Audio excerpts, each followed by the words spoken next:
이젠 두 번째 이슈 넘어가 보시죠. 두 번째는 메타입니다. HBM4E가 눈에 띄네요. 어떤 이슈일지 열어주시죠. 메타 HBM4E 직행, 반도체, 다음 주 엔비디아 실적 발표까지 계속 갈까입니다. 메타와 엔비디아가 향후 수년간 차세대 AI 칩을 공급하는 대형 계약을 체결했습니다.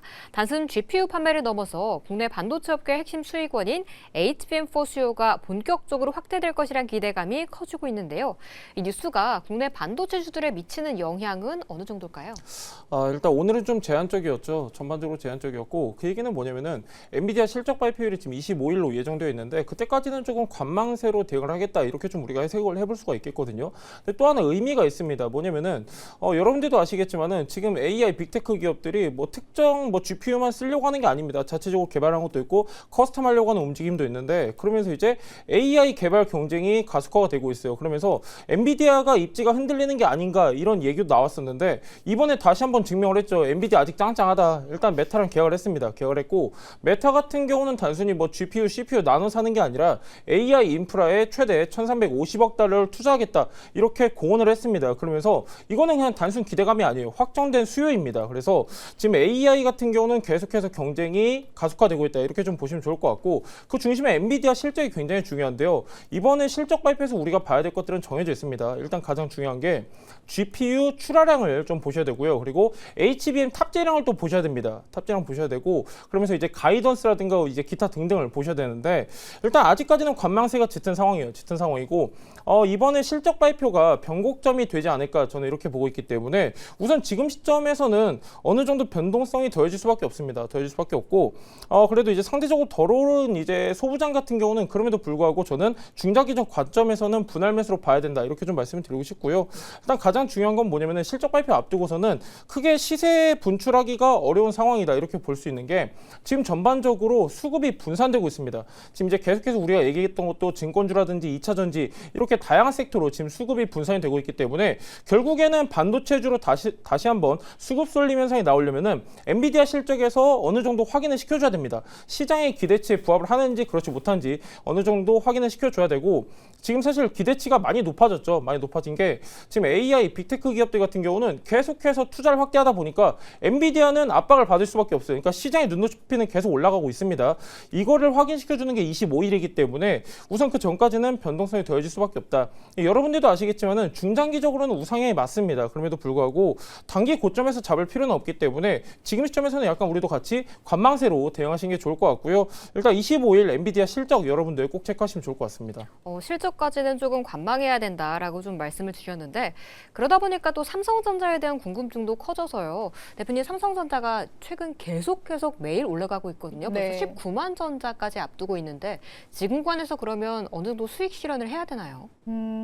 상반기까지는 적어도 이제 반도체 쪽 랠리는 계속 나올 거라고 저는 전망을 해드리고 싶어요. 왜냐하면 그러니까 반도체 쪽은 계절성을 띠고 있기 때문에 보통 3분기, 4분기 실적이 좋습니다. 근데 이번에 이제 삼성전자가 지난 3분기부터 HBM3E를 엔비디아에 납품을 하기 시작했고요. 그리고 이번 이제 설 연휴 전에 HBM4를 이제 또 납품을 하기 시작했거든요.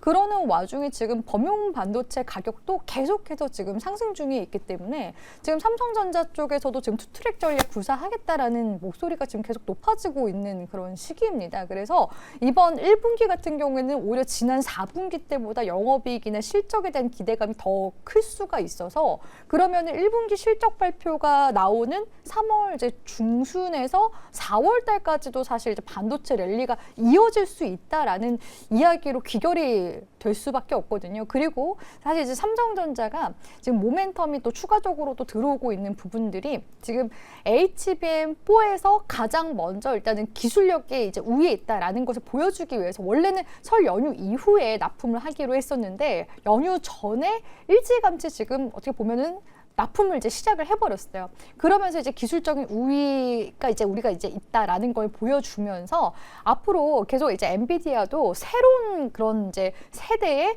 GPU를 계속 공개를 할 예정이기 때문에 삼성전자 쪽에서도 HBM4를 일단은 승기를 잡았기 때문에 HBM4E도 올 연내 양산을 하겠다라고서 지금 밝힌 상황이거든요. 그러면 이 모멘텀 자체가 하반기까지 이어질 수 있다는 거니까 하반기 모멘텀을 좀 더 끌어서 쓴다라고 한다면 상반기까지도 관련 랠리가 나올 가능성이 높다라고 보는 게 좋을 것 같아요. 그렇기 때문에 지금 이제 코스피 시장 지수도 여전히 지금 상승 추세로 견조하게 가고 있고 삼성전자 같은 경우는 지금 이제 20만 전자가 열리면 코스피가 마치 5,000P의 새로운 그 뉴 노멀 시대가 열린 것처럼 삼성전자가 20만 전자 이제 그 안에서의 움직임들이 계속해서 나오게 될 가능성이 높다고 보고 있습니다. 그래서 이번에 이제 엔비디아 실적 발표가 또 곧 나오긴 할 텐데 네. 엔비디아도 이게 꺾이지가 않을 수밖에 없는 게 지금 최근에 이제 메타 같은 경우에도 이제 구글의 TPU를 쓰겠다라고 했다가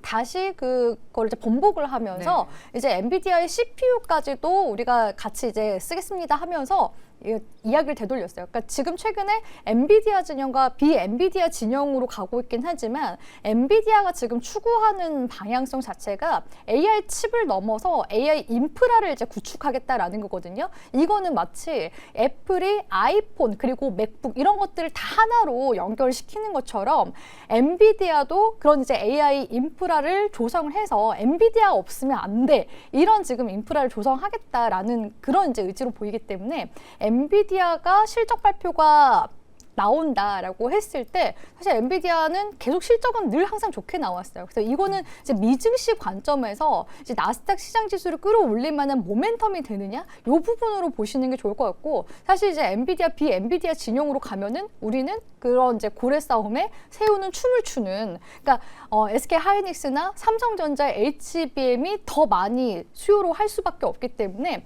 오히려 좋습니다. 그렇기 때문에 제가 봤을 때는 삼성전자의 이런 이제 움직임 이제 20만 전자 시대가 바야흐로 곧 열리게 될 것 같다. 이렇게 전망 드리도록 하겠습니다. 상반기까지는 그냥 반도체 뉴노멀이라고 좀 생각하고 끝까지 홀딩해야 될 것 같기도 하네요. 이렇게 두 번째 이슈 다뤄봤고요.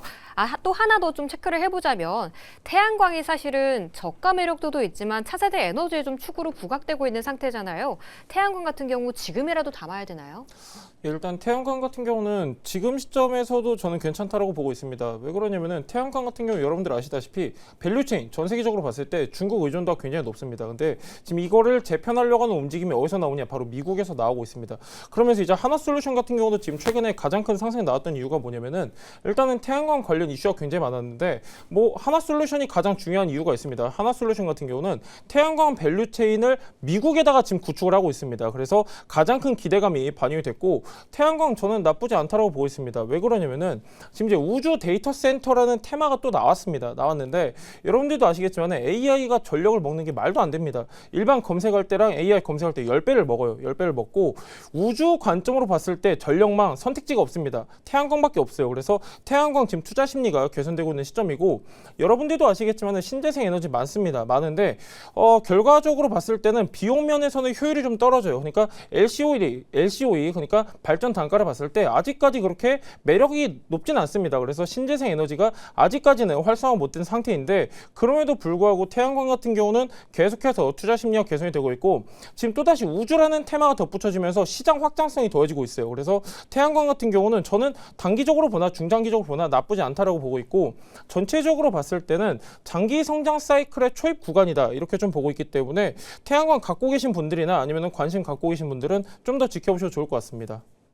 네, 태양광 같은 경우에는 지금 구간에서도 눈여겨볼 수 있는 테마라는 점 짚어주셨습니다.